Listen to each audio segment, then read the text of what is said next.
Megumin's here, guys. Megumin is here. Explosion. I have been really, really hyped ever since they announced the adaptation of the spin-off series for Megumin for Konosuba, and it's finally here. It is finally here, and I'm actually pretty surprised about what I got out of this first episode so far. Some enlightenment, so to speak. But that's what I'm going to get into with my first impressions of the first episode of this series, a series that's airing in the spring 2023 anime season. So let's jump right into it. Konosuba, an explosion in this wonderful world. If you did not know what's about, it essentially follows the origin stories of Megumin, who is of course a key character in the Konosuba series. I don't really necessarily think that you need to actually see the original series in order to watch this, because again, it's an origin story. It gives you more perspective if you ever plan on actually watching the original series, but it's definitely one you can jump right into. And for those folks, yes, Megumin is a character that is in this fantasy world that is obsessed with explosion magic, despite the fact that every time she uses it, it just drains her completely, and then she falls over, and then somebody has to drag her back to the town. That's her shtick. That's her joke.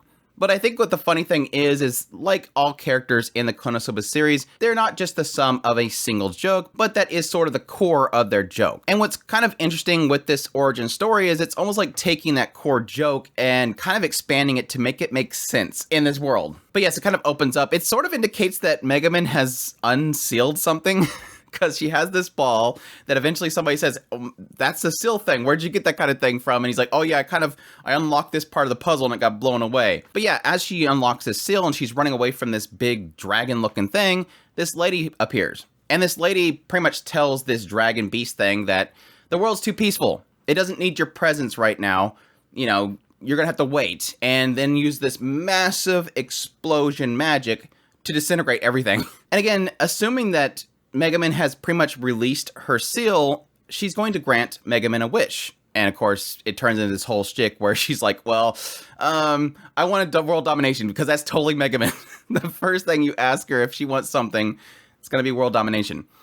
And then it kind of moves into, okay, well, I want to become a demon king. Well, I can't do that either. Well, I want a big chest. Oh, because yes, this lady is very, very, very well endowed. Oh no, I can't do that. Is there anything more simpler? She's kind of like this impression that she kind of thinks, okay, I think this girl, Megumin, I think she's kind of something special. I don't think I could actually bestow upon what I think I can with her. But yes, after some jokes about her being completely useless and not being able to grant any wish, eventually Megumin says, well, show me that explosion magic. Show me how to do that, because it's incredible.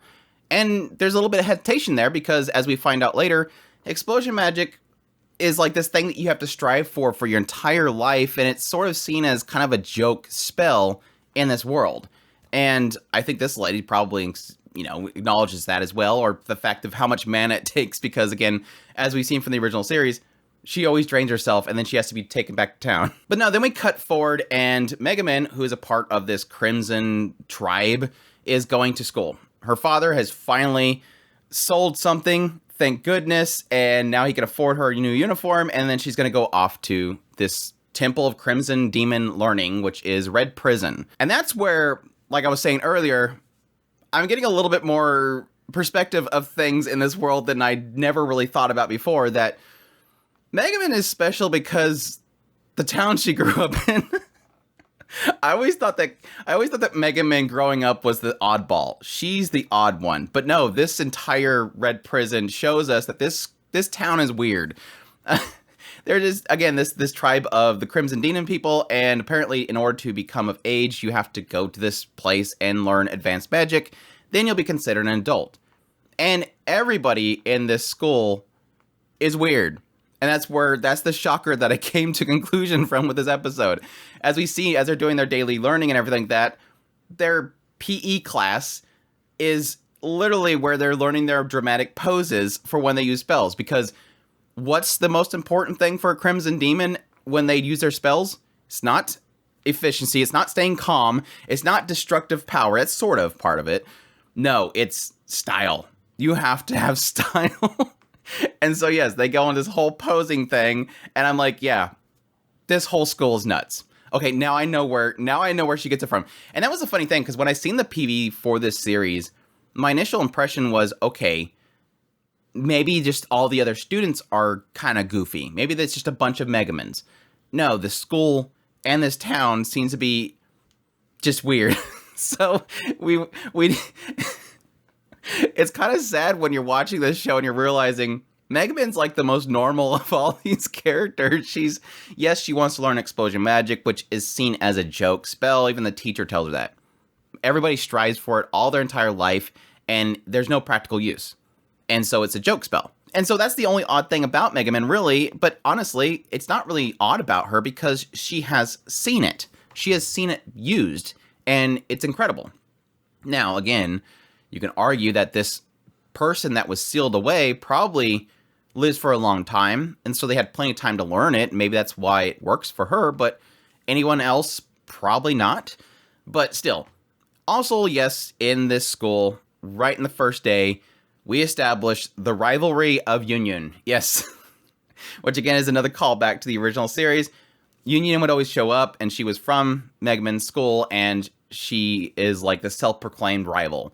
And then, so we finally get to see the moment that she does it. We've seen her briefly before where Megumin gave her some crawfish and walked away, but yeah, she wants to be a rival. And she's, of course, the daughter of the chief of this Crimson Village, whatever. Now, the odd thing that I kind of seen in this one, and again, that's probably to the element of the oddity of this particular place, the Crimson Demons, is this idea that is seemingly they all believe this idea of a demon being sealed within yourself because, yes, how to get out of PE class is not to claim that you have a tummy ache, it's to say that you have a seal that's going to be broken. And so Megumin does that just to get out of PE, their posing training. But yeah, that's sort of the setup so far. It's Megumin realizing that everybody believes it's the joke. It's the thing that inspired her the most, and she doesn't feel it's a joke, and she wants to do it. While at the same time having this understory of possibly this demon, this powerful being that was unsealed by Megumin, and possibly this woman that saved her and blew away the other half of herself to reseal it or whatever, is looking for her loved one or something like that. I think that's the person that was buying the stuff from the parents, was the lady that Megumin unsealed, and she's looking for her cherished friend. Maybe she's coming back to find Megumin. I don't know. Sort of shows her, but in the OP, but at the same time, she has different markings than the one that did the explosion. So maybe it's a sister. That's something we'll probably find out later. We'll see. But yes, great episode so far. Now, I will say, it's kind of like a two-part. Visual-wise, it's kind of a two-part, because on one half, I'm kind of happy that this is not Dean. I've never liked Dean. I know a lot of people appreciated Konosuba and Dean's work on it. Everybody seems to forget that in the first episodes of the original Konosuba, everybody was mad at Dean. Everybody hated it. It wasn't until we seen Dean really get the characters emotional and expressive, that's when everybody fell in love with Konosuba. Me, myself as well. I think that how they animated the reactions and the goofy comedy was perfection. I acknowledge it too. Dean did a fantastic job of that. But it was everything outside of the comedy that just didn't look good. I never thought it looked good. And so I was kind of interested to see how Drive, this new studio, not new studio, but the change of studios to do this side thing to Drive would handle this. I think they're doing okay. It's not polished, it's not crazy cool, but it's okay. And I think whenever there's great points like the explosion magic and stuff, I think they did a good job. I think they could have done better with the sound with the magic and stuff like that. But again, they're doing a decent job here. I'm satisfied with the work they're doing. It's just there's a little bit of polish around like Megumin and stuff that I just don't think is really there. But I think we'll probably see once it starts to get a lot more goofy, because right now it's not been Konosuba levels of goofy. we can go so much further. And that's kind of one of my concerns that I'm already building up with this series is it going to have that feel of the original Konosuba? And granted, that chemistry of the original series is around the characters. Aqua, it's Megumin, it's Darkness, it's Kazuma, whatever his name is. Nobody cares about the guy. I do care about him, the fingers. That chemistry of the original party was what made Konosuba so great. And so I'm wondering if this new cast is going to be able to kind of carry that. And I don't know that they necessarily will. Now, I will say that I'm already liking Arui, whatever her name is, the one with the eye patch. I think she's fantastic. So much heart in her. Even Megumin showing a lot of heart in the idea of recognizing that Union was uncomfortable and claiming that she's sick in order to have Union be able to pair up with Aru.